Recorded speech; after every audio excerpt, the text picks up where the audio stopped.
Doon, titignan mo nga si ano yung ginawa niya. Yung titignan mo. Ba't hindi na tayo umiikot?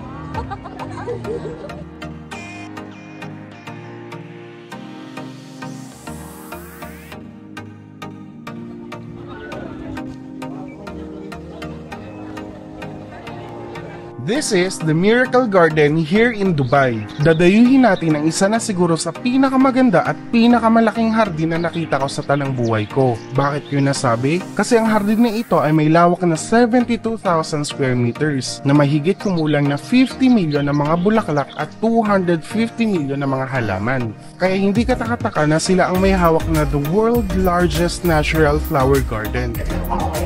Ang ganda! Daming bulaklak. Nag-umpisa ang lahat ng buksan nito sa araw ng mga puso. That was Valentine's Day in 2013. Simula noon, tuloy-tuloy na ang natanggap na recognition ng garden na ito. Noon lamang April 2015, the garden was awarded the Moselle Award for New Garden Experiences of the Year by the Garden of Tourism Award 2015. At hindi lang yon, sila lang naman ang may hawak na 3 Guinness World Records. Una, noong 2013 kakasimula pa lang nila na deklara agad bilang the world's largest vertical garden. Pangalawa, sila rin ang may hawak ng the biggest floral structure in the world. Pinalibutan nila ng mga bulaklak ang Airbus A380 structure na ito rin ang flag carrier ng aircraft nila. Pangatlo, may pagmamalaki nila ng literal ang the tallest topiary supported structure in the world na binigyan buhay ni Mickey Mouse na may taas na 18 meters or 59 feet na may timbang na tumataginting na 35 tons.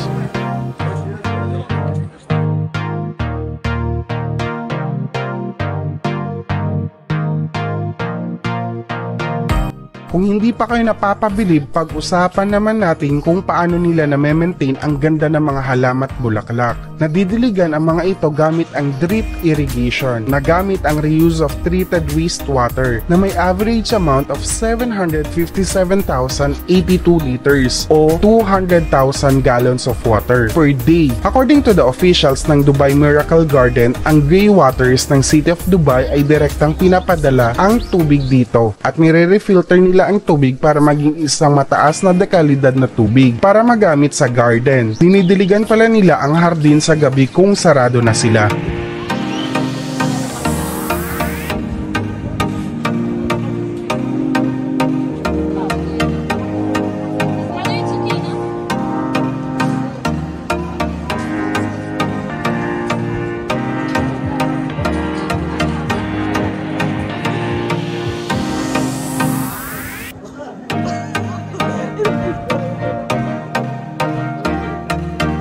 Maganda talaga yung lugar niya. Kung mahilig talaga kayo sa mga flowers, mga bulaklak, this is the perfect place. Ang dami nila mga structures na covered with flowers.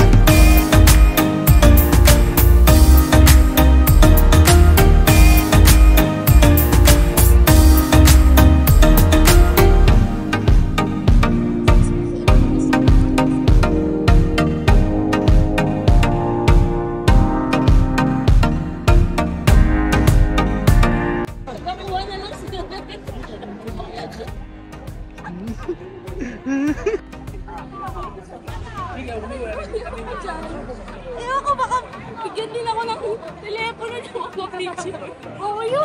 Highly suggested sana kung pupunta kayo dito, much better kung sa umaga. Kasi kapag gabi, hindi na masyado ma-appreciate yung mga bulaklak kasi medyo madilim na.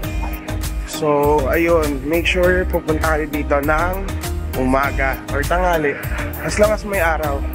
Pagkatapos mamasyal sa napakagandang Miracle Garden, huwag kalimutan na dumaan sa souvenir shop para bumili ng mga items pampasalubong. Marami kang pagpipilian. Kung dadayo kayo dito, make sure na umaga pa lang andito na kayo para mapuntahan nyo ang Miracle Garden at ang Butterfly Garden. 2 birds in 1 stone. Masasabi kong nakakabigani ang ganda ng Miracle Garden. Sangkatutak na bulaklak, hitik na buhay na kulay, at mga higanteng halaman na hugis na mga hayop at isang kastilyo sa gitna. Meron ka rin makikitang tree fountain, isang tanawin na masasabi kong kakaiba.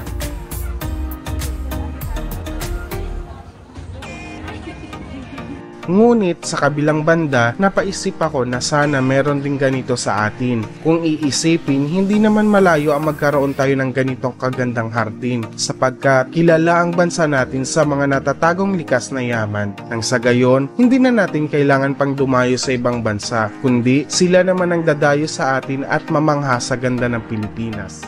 Dito nagtatapos ang travel natin sa Miracle Garden. Don't forget to like, subscribe, and click the notification bell for you to be notified every uploads I'll do. Gracias!